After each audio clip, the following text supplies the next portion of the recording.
Okay, concentrate po tayo sa ating Ama. Gaya ng sinabi ko, sa akin ito imininsahe ng Diyos.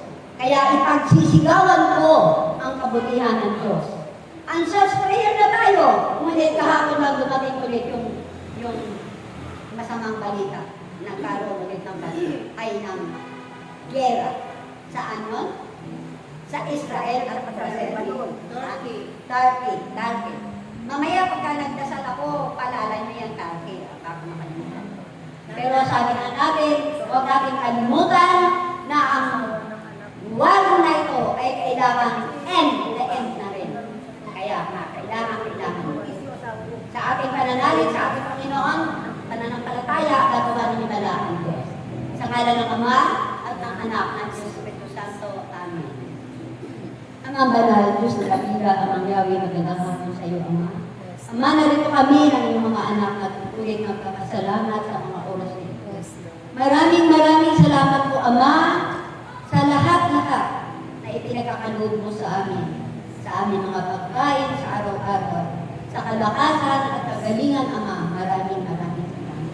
Amang banal, sa mga oras na ito, huwag mo nang tingnan ang aming mga pagkukulang, ang aming mga pagkakamali, ang aming mga pagkakasala.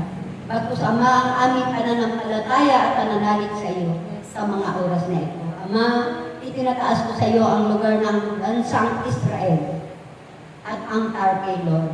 Nakasalukuyan silang naglalaganan sa mga oras na ito.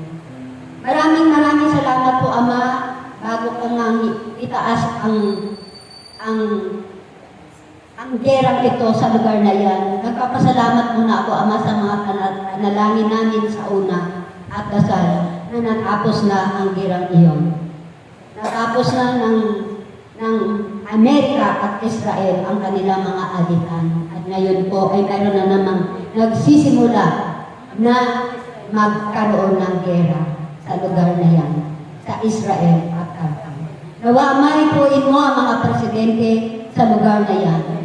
Ipuin mo, Ama, punuin mo sila ng pag-ibig at pagkakaisa. Nakatulad ng Trump at ang kanyang kalaban, mga tao rin naman sila, Ama.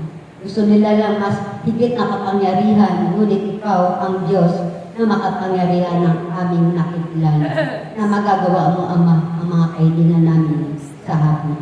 Kaya nga, Ama, maraming salamat. Hindi kami maghihinawa sa iyo sa paghingi ng mga bagay na mabuti para sa aming kapwa. Kaya, Ama, ganun din ang ating mga kapatid nandito ngayon, nagkataga at nagtitiis para sa mga gawain mo. Tulungan mo na lang kami. Patuloy mo kaming bigyan ng kalakasan at kagalingan at inaangkin ko na ito sa pangalan ni Jesus. Amen. Kaya kung sino man ang sisira at wawasak sa gerang yan, wasakin mo na, Ama. Patigilin mo na. In Jesus' name. In Jesus' name. Sa pangalan ni Jesus na aming tagapagligtas. Amen. Amen. Amen. End of the word. End of the word.